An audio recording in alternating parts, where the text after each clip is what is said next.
오늘도 아이와 수학 문제집을 펼쳐놓고 한숨을 쉬셨나요? 문제를 끝까지 읽으라니까라고 아이에게 이야기하진 않으셨나요?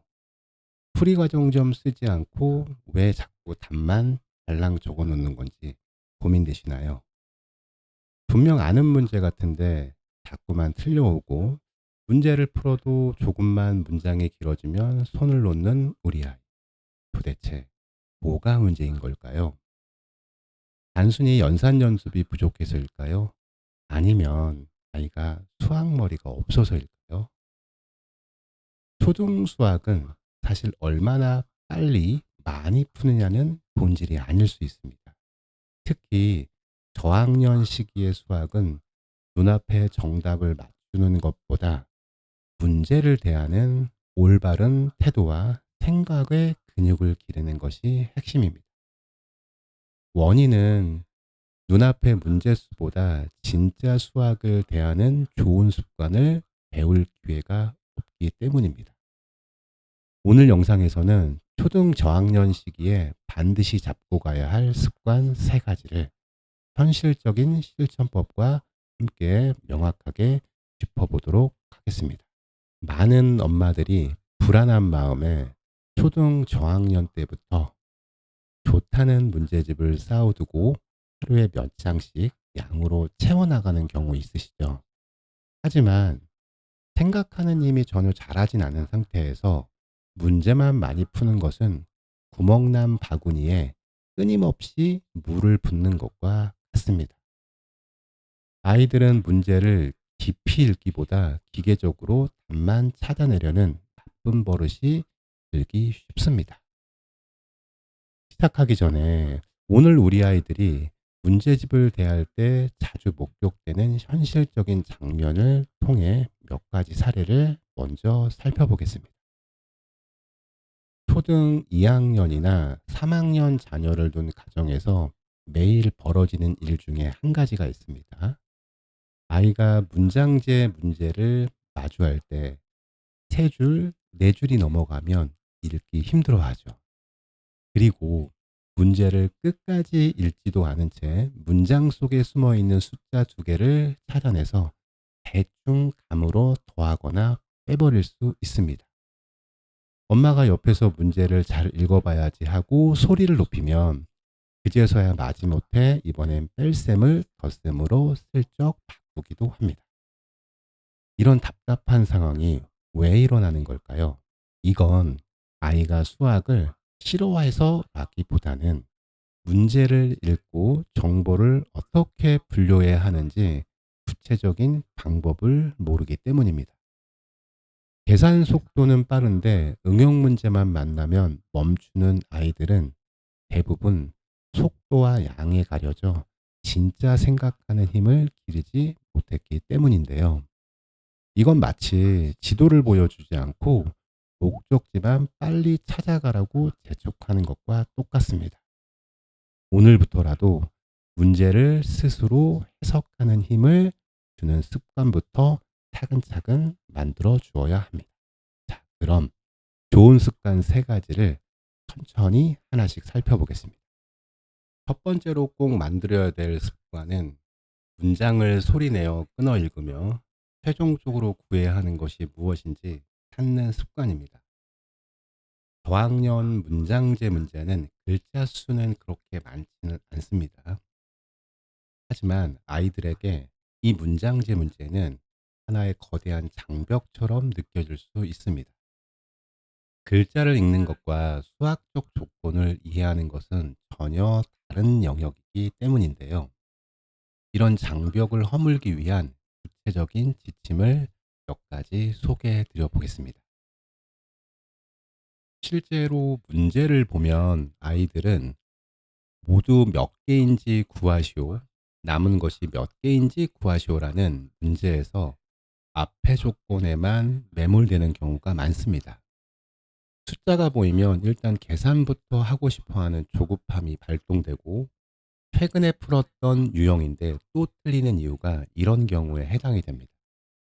즉, 식을 세우기 전에 내가 지금 뭐를 구하고 있는지, 뭐를 찾고 있는지 목적지 이럴 때는 아이에게 "다시 읽어봐."라고 추상적인 말을 건네기보다 연필을 가볍게 주어지고 이 문제에서 최종적으로 구하라고 하는 핵심 질문이 어디에 있는지 거기에 밑줄을 가볍게 그어 보도록 구체적인 행동의 처방을 해 주시는 게 좋습니다. 그리고 조건이 되는 단어마다 슬래시 기호로 끊어 읽게 해 주면 더욱 좋습니다. 예를 들어 "사과가 5개 있습니다." 끊고 "동생에게 2개를 주었습니다." 끊고 이렇게 손으로 짚어가며 시각적 단서를 만드는 훈련을 하루에 딱 3문제씩만 반복해 보면 효과가 극대화될 수 있습니다. 긴 문장제 문제에 힘들었던 아이가 이러한 연습을 한 이후에는 조건을 차분히 분리하기 시작하는 순간이 오게 될 것입니다. 두 번째 핵심 습관은 자신만의 생각의 흔적을 문제집에 남기는 것입니다. 많은 부모님들이 아이의 깔끔한 문제집들 좋아하잖아요. 반대로 식이 전혀 없고 답만 달랑 적혀 있는 문제집을 보면 속상해 하십니다. 하지만 진짜 수학적 사고는 머릿속으로만 맴도는 생각을 눈에 보이는 형태로 끄집어낼 때 거기서부터 시작됩니다. 저학년 아이들의 문제집을 보면 풀이가 텅텅 비어 있거나 의미 없는 식들만 가득한 경우가 많이 있죠. "왜 식을 안 썼어?" 라고 물으면 아이들의 대답은 "귀찮아서요." 혹은 "어떻게 써야 할지 몰라서요." 라고 대답합니다. 아이들은 어른들이 원하는 정교한 수식 문장 구조는 어렵고 낯설어 합니다. 격식에 맞는 식을 쓰려다 보면 시작조차 못하고 쉽게 포기할 수 있습니다. 이럴 때는 수식 완성을 강요하기보다 너의 생각을 여기 빈 곳에 그림이나 동그라미, 수직선으로 편하게 표현해봐라고 지도해 주는 게 좋습니다. 예를 들면 사과 5개를 예쁜 사고로 그릴 필요도 없고 그냥 가볍게 동그라미 5개 그리고 2개는 X표를 치는 낙서 같은 과정도 모두 훌륭한 수학적 시각화에 해당이 됩니다. 하루에 한 페이지도 좋습니다. 정답의 유무보다 아이가 문제집의 여백에 자신의 생각을 어떤 형태로든 흔적으로 남기도록 해주세요. 이런 흔적들이 모여 고학년의 복잡한 서술형 문항을 풀어내는 강력한 무기가 될 수 있습니다. 마지막 세 번째 습관은요. 오답을 마주했을 때 화를 내거나 회피하지 않고 왜 틀렸는지 그 이유를 스스로 찾는 태도입니다. 수학을 잘하는 아이하고 쉽게 포기하는 아이의 결정적인 갈림길은 틀린 문제를 대하는 멘탈입니다. 저학년 때 오답에 대한 두려움을 극복하지 못하면 고학년이 되어 난이도가 올라갔을 때 쉽게 무너질 수 있습니다. 채점을 하다가 비 내리듯 빨간 색연필 오답 표시가 생기면 아이들은 예민해지면서 짜증을 낼 수 있거든요. 틀린 원인을 분석하기도 전에 오답은 실패한 거야. 오답은 혼나는 거야. 이렇게 공식처럼 머릿속에 박혀버렸기 때문입니다. 엄마 역시 이렇게 쉬운 걸 왜 틀려라며 아이의 자존감을 갉아먹는 실수를 하지 않는 게 좋습니다. 오늘부터 아이가 틀렸을 때 빨간 펜으로 크게 과이표를 치는 행동보다 가볍게 별표를 치거나 작은 체크 표시만 하신 뒤 아이에게 부드럽게 물어보세요. "이 문제는 생각이 어디에서 살짝 꼬였을까? 엄마랑 같이 틀린 원인을 한번 찾아볼까?" 라고요. 연산 기호를 잘못 본 단순 실수인지 아예 접근법을 몰랐던 것인지 아이가 스스로 입을 열어 설명하게 기다려 주세요.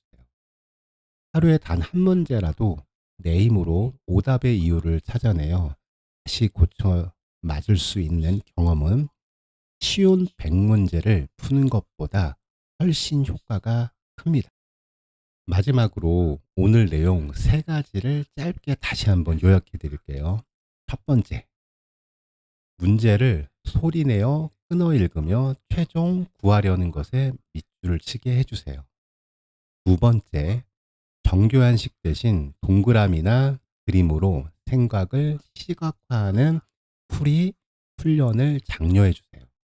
세 번째, 오답을 두려워하지 않고 틀린 이유를 엄마와 함께 천천히 찾아내는 탐색의 시간을 주세요.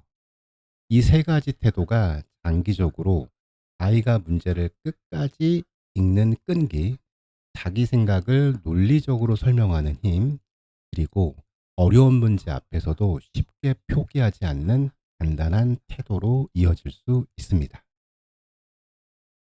어머님들, 오늘 당장 눈앞에 보이는 오답의 개수에 마음을 졸이지 말아주세요. 초등수학은 속도 경쟁이 아니라 평생 흔들리지 않는 단단한 마음의 근육을 기르는 시기입니다.